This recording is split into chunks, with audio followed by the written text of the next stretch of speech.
Good morning, listeners and viewers. Welcome to another bi-weekly episode of Fixing Healthcare from the Trenches. I'm Dr. Alejandro Badilla, and I am very honored to have a guest today who knows much more about podcasts than I do, and about conferences and frankly about healthcare strategy and policy. So I'm proud to welcome Scott Becker, who is the founder and publisher of Becker's Hospital Review on Becker's Healthcare.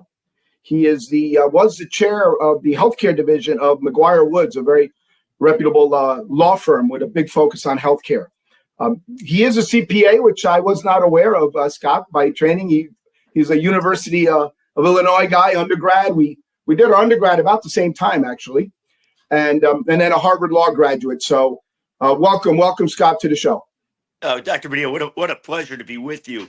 Thank you so much for having me and looking forward to visit with you. It is always a great pleasure to talk to you. So this is a great pleasure. Thank you. Thank you, Scott. And actually, what a big coincidence that I had done your podcast some weeks ago, and we'll be distributing it in our humble network later today and tomorrow, because I thought that was an excellent discussion where we talked a lot about the sort of Department of Government, efficiency that we hope may spill over to healthcare, right? I mean, I tell you, what a challenging time and a fascinating time. So many things go right with the U.S. health system, and so many challenges. And those challenges, some of them are getting deeper and deeper. So let's hope there's some hope and positivity in the long run here. Well, I'm going to bring up something that is very sad. When you hear things like this, although it kind of gets me thinking about what the motivation was, and I want to say this cautiously, but you might have heard that the CEO, yes, of United Healthcare was gunned down this morning, right? I just saw that this morning, and it does. It's been such a fascinating period of time, and of course, all of our minds go to maybe the wrong spot. I mean, you hope that at the end of the day it was a random thing, but you think with the and who knows. And speculating, who knows? You think about the managed care payers, they've gotten so sideways with some people on treatments and some other things that you hope it wasn't motivated by, somebody's cancer care being denied, something else like that. You expect that it wasn't, but who knows? You just don't know whether it was random or not. Well, they're saying it was targeted. They're saying he was definitely targeted because they knew what door he entered. And obviously we can spend the whole 20 minutes talking about this, but you raise a good point, whether it be a patient or frankly a disgruntled, provider, which, we all hate that term. I think you know that, Scott. We are, we're not providers, right? We're physicians, we're nurses, we're PAs, It would be shocking that it would be a physician, a provider, a system executive, just because they're affected financially by United in a really horrible way sometimes, perhaps, but not a who knows? Speculating out loud, of course. Who knows? A very sad thing to see him gunned down. Very sad. Our hearts go out to his family and colleagues, and I'll tell you, but it does happen. I trained in New York, so I know the Midtown Hilton very well. It's an old hotel, huge hotel, and I was in New York when several people had gotten gunned down. Physicians. One was an orthopedic surgeon by a workers' comp patient that was upset about being, put on work. And I go through this myself as a hand surgeon. I have a huge workers' comp, and it is a bit frightening sometimes when you say to somebody, "Look, you have to get back to your life. Yes, you have some impairment. I'm going to speak to the attorneys for the carrier about this, but things do happen." It's a frightening world. I mean, that's just a horrific thing. We're just seeing it come across the internet now. And again, don't like to speculate on it, but all of our minds go to this horrible place that was somebody that's disgruntled that did business with them, and just who knows? Yeah, well, sometimes wake-up calls are important, right? So before we get into that, I do want to tell the listeners I was in Chicago. What was that? A month ago, Scott? For the ASC. So I think people need to know that the whole the Becker's healthcare conference series is quite extensive. In fact, more so than than I fully understand. But I know you've been doing these for close to 3 decades. Am I right? Yes, no, we're in our third. We're in our 31st or 32nd year, My which is just a God. frightening thing. But Praise yes, we're God, yes. 32nd years. We started here, so we started 30 plus years ago, a little bit more than that. We started in the surgery center area 25 years ago, expanded into hospitals and health systems, orthopedic and spine. We're now in several different areas. We have 5 to 7 large conferences a year and a big digital footprint. It turned out that hospitals and health systems, health IT, ended up being the biggest part of Becker's healthcare. But the starting spots were, and we still are very involved in it, were surgery centers and orthopedic and spine. And so we get a chance to see a good deal of the healthcare ecosystem. And really, it's been a fantastic labor of love. Work with great people. I've had a chance to meet great people like Yeah, yourself, as yeah. well as several past presidents of the U.S. and lots of interesting people. And it's just been a fantastic ride, and we enjoy it tremendously. Well, you're doing a huge service, obviously, the healthcare industry, because I can tell you, I mean, I've had we were a bit ahead of the curve. My old group of a hand surgery, we had our own operating room. So I've had my sort of own ASC since 1998. And I can tell you, each time I go to your meeting, I learn much, much more. So I'm honored to be able to participate, as a speaker and a panelist. But I really learn much more, I think, than I impart. So thank you for that. No, and the whole goal is it's both. You've been doing this for a long time, so you learn so much in your first couple of years. Then you're always learning, like in any profession. Yes. As a hand surgeon, you probably learn so much in your first 5 to 10 years, but even so, the next 20 years, you're still learning. You're still learning, and so it's a constant goal. And the goal is to like network, to become a way a little bit motivated again. All of us need to be juiced up again, to be inspired, to be excited, to get to visit with your colleagues. I mean, you and I had a chance to visit in person this last time, just a pleasure. And so no, we enjoy it tremendously, and we love it, and we love the people we get to meet, which is, to me, is like, I enjoy people and thinking both. So it's just a great Some pleasure. amazing people, and well, you'll be there. I know you guys are so organized. They already had reached out to me like a week after the meeting about my participation for next year. So I look forward to that.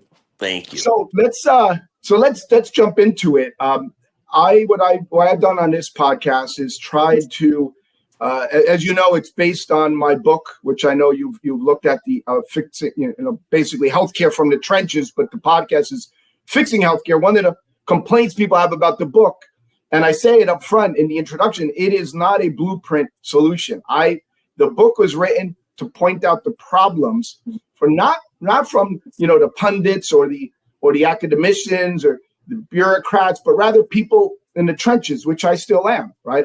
I'm a practicing hand and upper limb surgeon.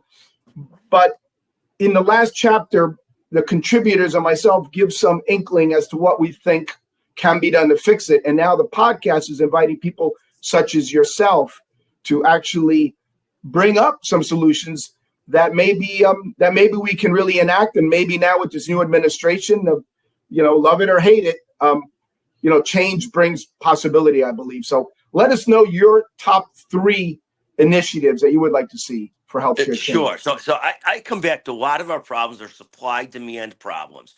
Just not enough physicians compared to the population we have. There's about 1,060,000 physicians. There's about 340 million people. God knows how many. In other nations that have gotten this ratio wrong, it's ultimately been a disaster. And I look at some of the biggest countries in the world, China and India, 1.5 billion people. They've got a brutal challenge. They tried to move heavily towards preventive care, towards value-based care, towards all kinds of care.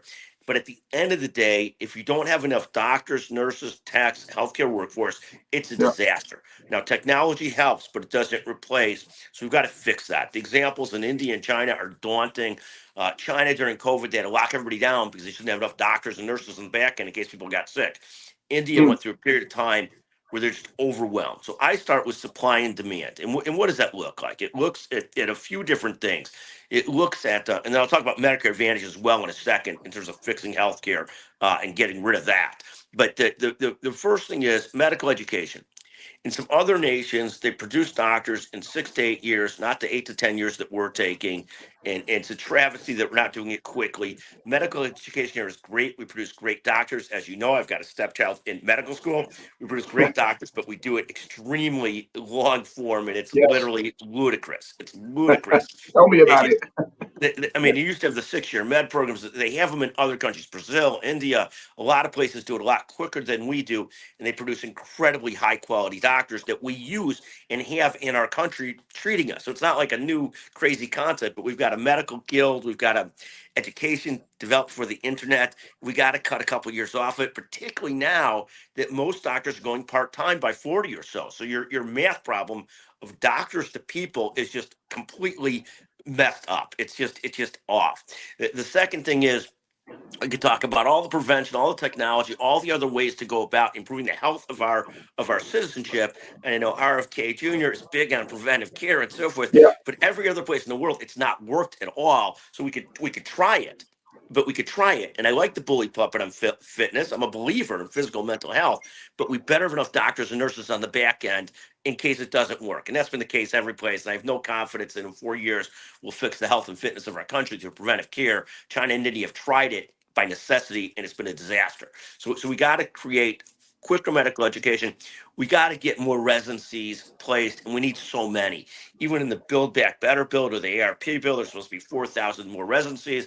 It wasn't passed because it got jumbled into a huge mega governmental plan. Absolutely ridiculous, absolutely horrible. We need those residency spots so bad. There's enough people that want to go to medical school.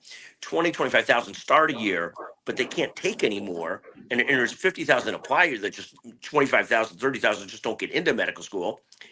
And probably 5,000 more of those could be great doctors. We could use them. I mean, the difference between Yeah. the last 5,000 that get in and the first 5,000 that don't get in is probably, you could change that difference with a feather. So we need the additional residency spots. Unfortunately, 4,000 is a drop in the bucket, but we need them, and we need them ASAP. And we need them in specialties, subspecialties as well. Everybody talks about internal medicine, the family physician, all great. But the reality is we need a boatload of subspecialists and specialists. We're more and more in parts of the country where to get into a specialist you can't, or to get into one you need to know somebody. A horrendous problem. So I start with those two things. Well, Medical education. let me comment on that because, as you know, there's a lot of concern. I'm an immigrant. I was born in Cuba, and there's a lot of concern about in the immigrant community, and I can understand that. Obviously, the goal, right, is for it to be legal, and one of the things we really should do is recruit more physicians. We need a lot more tech before the Chinese eat our lunch. We need to recruit and bring in smart intellectual capital from other countries, and that includes physicians. So I can tell you that in Florida, my understanding is our governor is loosening the requirements for foreign graduates to come into Florida, partly because, at least in my part of Florida, Spanish is the main language, and there are a lot of excellent, very well qualified physicians who are in South Florida and can't practice. So that may be one of the solutions. Is yes, train more, as you say, educate more, shorten the education process, but maybe with a qualified program, bring in physicians, well-trained physicians from other countries.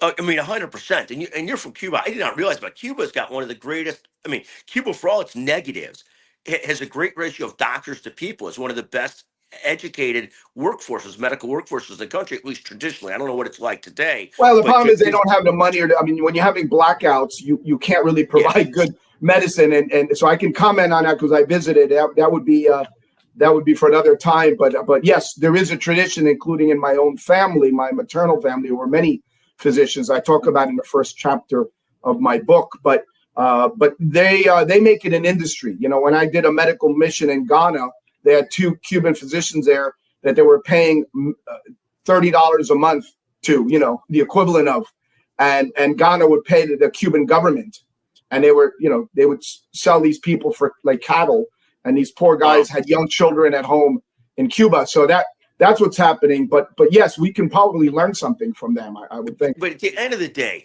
bringing in immigrant doctors has always been the answer. The downside to it really is our gain then ends up another country's loss. And so that's not here nor there, but it's a reality. We've always solved a ton of our gaps through the immigrant population of doctors, nurses, throughout, and fantastic. And they're part of the greatest assets in our country has, of course, but it is a zero-sum game. So we got to figure out a way to produce more ourselves as well, shorten medical education, improve the residencies, because as we bring in doctors from other countries, that already have themselves horrendous ratios. It is a bit of a zero-sum game, but I'm a huge fan of. Obviously, it's the backbone of our system. Is the immigrant community in our healthcare system? At least it's a huge part of it. If not, I mean, it's a huge part of it. It is. Yes. 100%. So we've got two so far. I've got So medical supply and residencies. demand, and then preventive care, which I agree is a challenge. So Yeah, but I'm my first two answers are shorten medical education, increase the number of residencies. The third one is not really solves this problem, but it's to get rid of Medicare Advantage. Medicare Oh, Advantage to thank me, you. Medicare Advantage to me is an absolute disaster. It's a disaster. It's a typical type of thing. We've ended up with more than 50% of Medicare population on Medicare Advantage. The idea was it would cost less, deliver better care. So far, it costs the government more. It doesn't deliver any better care. It's led to a ton of pre-authorization, denials, all kinds of issues. What it's done is just put another tax in the system that really Right. is a whoosh. It's a vacuum to the insurance companies. It's just an absolute disaster. I'm saddened by the pick of Dr. Oz as the leader of I know. I mean, he's sort of like, Scott, how do we reach that guy and tell him that one of the richest guys in Miami made his money selling patients like they're heads of cattle? One of the companies was sold to United Healthcare. yeah. Pretty ironic about what happened today for $800 million. Do you think the physicians providing the care got a piece of that? $800 million. Yeah. So this is just, they say they're managing it. What they're doing really is adding hurdles and obstacles, which actually cause care and delay care. People don't talk about this. One thing is being denied. The other thing is most of the times it ultimately gets authorized. But by then, the problem is often either unfixable, much more complicated, or more expensive to care for, which is what I'd love to tell, Dr. Oz. Yeah, no, Dr. Oz, I don't think cares. Dr. Oz I'm a huge fan. I'm a huge fan of Elise Stefanik. I'm fine with Marco Rubio. I'm fine with many of his cabinet picks. I do think the Dr. Oz pick is just like, oh my God, is obnoxious. It's just like but it's a loyalty pick. He was very loyal to President Trump when Yeah. other people were not, and he got picked. But he's become a healthcare hustler, and he's sort of like a pro Medicare Advantage guy. Like all these people talk about, value-based care is the biggest ridiculous narrative acronym I've ever heard in my life. This concept of value-based care. This is a concept that is like, if you talk to an orthopedic surgeon who's doing hand surgery on a patient who is providing great care for the fee they get paid, I can tell you that even though the medical establishment might not say that's value-based care, that's value-based care. If you're taking a capitated payment and you're driving your medical loss ratios down significantly, you might call that value-based care. I call that just screwing your patient and screwing your population. That's not value-based care. That's just an acronym for finding different ways to make money. This whole word choice, value-based care, the idea that it attaches politically correct to capitation and not the fee for service is one of the great scams of our generation. I mean, Wow. You folks, ridiculous. you heard it here from Scott Becker. I mean, attorney, healthcare expert. I mean, it's so Scott, I'm going to launch into my three suggestions, and based on what you just said, I'm going to change my order a little bit. I'm going to say that to me, value-based care is my first solution will be right clinician at the right time. If you get the right clinician, now that right clinician, you notice I didn't say physician. Okay, our mid-level providers do a terrific job and cost less, right? They have less years of education, et cetera. And they do a great job, but you have to see them at the right time. And that's what my Ortho Now model does, right? You have a sprain, a fracture, or pain in your knee, and you get to be seen by somebody that probably can take care of the problem. If they can't, then we use technology through an app to reach out to the specialist. But you don't need to see a guy like me for every person who has wrist pain, because they may have a decorative tendonitis and get an injection, right? So that's right clinician, right time, okay? Yeah. The second one is, you mentioned authorization, right? That is the most inane concept I've ever heard. Okay. What we do need is oversight, right? Because, Scott, like there's, your legal colleagues, there's guys who either aren't good, aren't doing the right thing. The same with physicians, right? There's physicians who are overutilizers. or not doing something ethical, or they're simply not well trained. So you need oversight by an insurance carrier. I get that, and even by government agencies. But you don't need authorization, because you're asking that every step of the way for that patient journey, I have to ask permission and wait for a number. And even though we can do it with this device in like a nanosecond, right? Somehow it seems to take a week to get the authorization, right? And then that's a week that, of course, they save money, but it's a detriment to care, right? So those are my two. And then the third one is what we're doing and what you've been doing for a long time is public education. Until the public understands what our challenges are, how can we possibly fix it? The public needs, I liken it to, what happened with a few bad cops. My God, it was terrible, right? What a few really bad cops did. But guess what? It woke up a dialogue and the public engaged with this. I don't understand why the public, now maybe that lone gunman today understood it, I don't know, but the public has not become outraged by this yet. And I don't understand. Maybe you have some insight as to that. I think what happens is there's different parts of the population. There's a part of the population that has always been one. First of all, I love your thoughts on right clinician, right time, pre-authorization, and education of the public. Why has the public not been outraged? And I'll put it in two different categories. There's a part of the public that has been so systematically underserved that until it's a total panic, they don't get the attention they deserve. It goes to the health equities. There's a part of the population that has been underserved for so bad for so long. They're just almost used to it, and they're so sick of it, but they sort of accept it because they've been so underserved for so long. And then you've got the other part of the public that's really been well served for a long time. And what happens is until that part of the population that's been well served can't find access, can't find clinicians, nobody really deals with, nobody really talks about it, because our premiums go up, our monies go up. But as long as we can still get the healthcare we need, we deal with it. And you've got this huge bifurcated, disastrous system from a health equity perspective. And it's not until, like I always say jokingly, Congress and the president are all immune from all the access issues the rest of us have. Sure. Because they can always get to wherever they want to when they need to. You and I have better access than most of the world, because I could always call somebody who's a leader of a system and stuff like that and say, hey, we got this problem. Can we get in? Yeah. But it's just a disaster. When you get to that spot, like you're in Florida, and obviously Florida's a place where concierge medicine is taken off because there's just not enough primary care doctors. And so people more and more have to have a concierge, and they almost feel like they have no choice. But that's, again, another huge health equity divide, because if you can't afford a concierge, you're likely getting slow and bad care. It's a disaster, but it's like many things.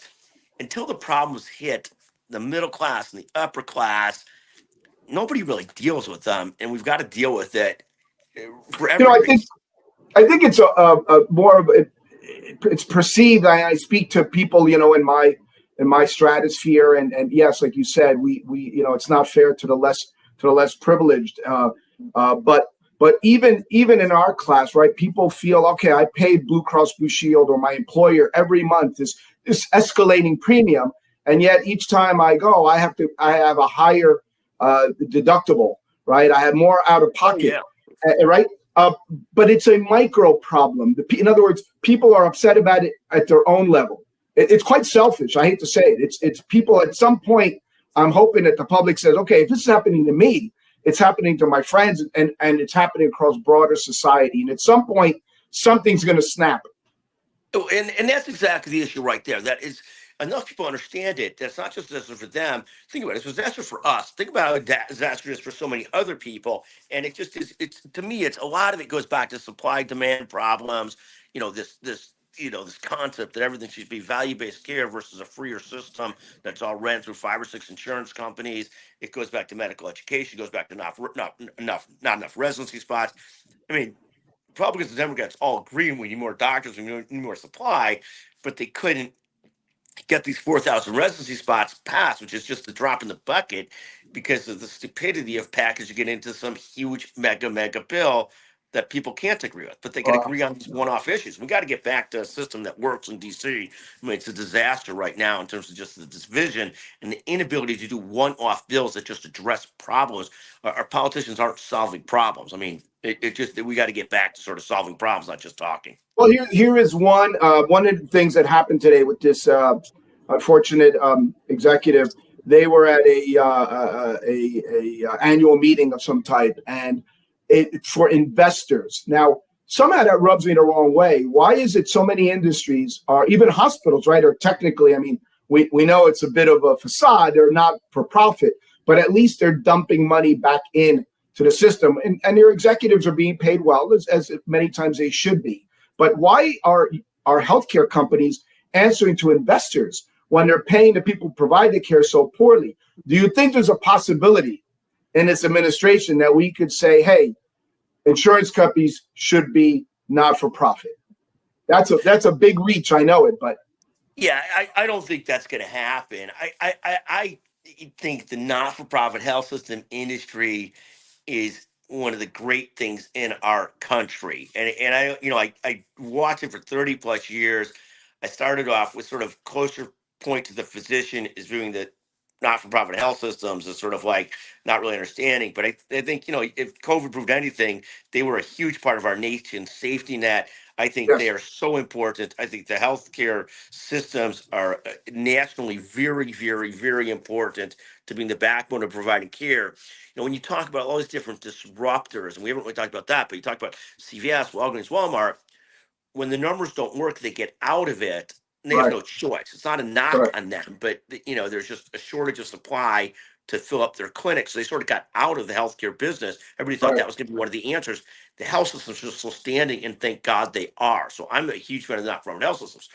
The investor influence in healthcare is very complicated because we want investor influence, but you're right, when our executives spend all their time going to investor conferences, it's like when our congressmen spend all their time going to fundraisers. There's something wrong with that, of course.